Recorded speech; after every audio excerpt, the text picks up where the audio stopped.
ain't no shame in my game. Okay.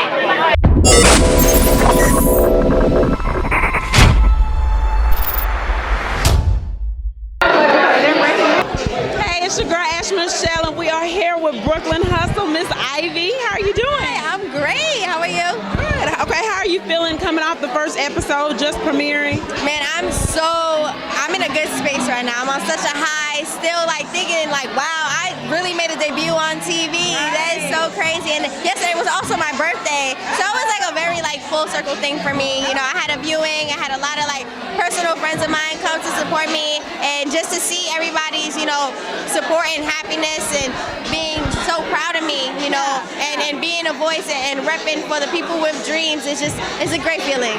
So who's come out the woodworks and hit you up already? Listen, them TBTs is real, okay? And I'm removing the tag on them Instagram posts because you ain't catching me slipping. Oh, well, you know, I've also listened to you on Charlamagne's podcast with Andrew. And so they're always clowning. Like, do you feel kind of down sometimes? Because sometimes you feel like you might want to tell them something a little extra.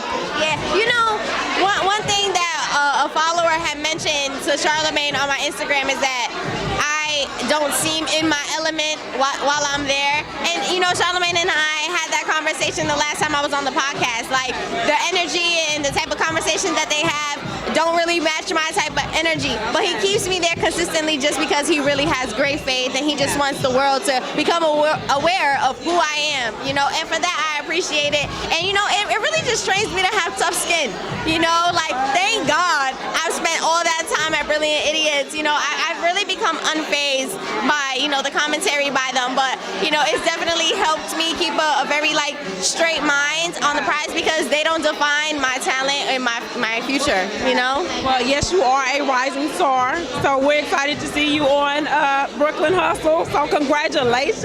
You look great. Thank you so much. I appreciate it. And make sure you tune in every Tuesday, 10 o'clock on the dot for more Hustle in Brooklyn. Make sure you hashtag Hustle in BK and say hi to me. Okay, well, hi. So we have Baggy here. How you doing? I'm doing good. How you doing? Okay, so I know that you are from New York, right? So tell me, like, what is the hustle like in New York? I know that first episode premiered, but give us like a little bit more detail. As far as what? As far as my hustle or as far as just, my hustle? Baggy, your hustle. Yeah, no, you know, I do music. Right. You know, I'm an artist. You know what I'm saying? My ultimate goal is to be a mogul. But right now I'm still in the process of getting my grind together, you know, so that's my hustle, music. So what do you think's been your biggest challenge in your hustle? My biggest challenge will have to be as the game changes, just staying true to my craft, because you see a lot of people try to like alter their game and try to, you know what I'm saying, adapt to new. I try to just stay true to what I believe in, and not try to follow trends. Right.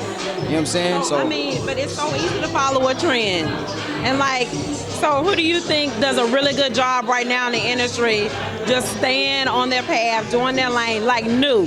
Don't tell me Tupac, don't tell me Biggie. Give me someone new that's out that you think is staying in their lane and not following the trends. I like Dave East. Okay. I'm a fan. I'm so used to people saying Drake, and you bust out with That's cool. I like Drake too. I like Dave East too, though. He's staying true to his craft. He a little more, me and him more relate. I kind of relate to him more than anybody else. Okay. As far as like sticking to the, you know what I'm saying, sticking to the code and all that. Okay, are we gonna see anything crazy coming out about you on Hustling Brooklyn? Yes, you're gonna have to tune in to see every Tuesday night, 10 p.m. There you go. You gotta tune in and check it out. He's not giving any secrets. It might get crazy though. Might get crazy. Oh, that's right. What a black girl magic. Okay. They're trying to bottle this up. Girl, it cannot be duplicated or imitated. Right. There's no doctor in the world that can do it. Nobody. This is God-given. Exactly. Okay. Well, nice to meet you. Nice to meet you. Okay, so Miss Comedian? Yes. Yes. Okay, how many times have people told you to crack a joke? Every day. And I get the same answer. Come to a show. Okay. Because it's not like singing a song or rapping. Comedy, it strives in its environment. So, I mean, you guys will get something tonight. I'll give you guys a little sample tonight. Absolutely, because this is a nice environment for a show. Yes. But as far as me just like saying a joke right here, it's not. It wouldn't work. Right. Okay, so you're on a reality show. Yes. I mean, did you expect yourself to ever be on a reality show? I never thought, but God, this is the funny thing about God's plan. You never know what it entails. So I'm just blessed and happy to be here. BT, I'm just so grateful. Okay, so do you feel like they portrayed you properly so far? So I've only seen one episode, the one that premiered last night. The thing is with me, I wasn't acting all type of crazy ways. So no matter how they edit it, I'm sure I'll be fine. Because I kept in mind, but the thing, I know. You know they can chop and screw and tear it up. I know, but I'm confident that they're not gonna do me dirty. Cause the thing is like, I wasn't out here wilding for them to really chop me Because up. you got the girl sister clap, so I'm scared. You said yeah. Okay. But no, I was on my best behavior. I wasn't in the back of my mind. I'm like, my mother is gonna have to watch this, so let me not wild out. But I kept it real. You know what I'm saying? I was myself, so I'm not worried. I'm excited, if anything. Yay, we're excited too. Thank you so much. We Thank you. appreciate it. Yay. Jesse, nice to meet you. We have Jessley from Hustling Brooklyn. How are you doing?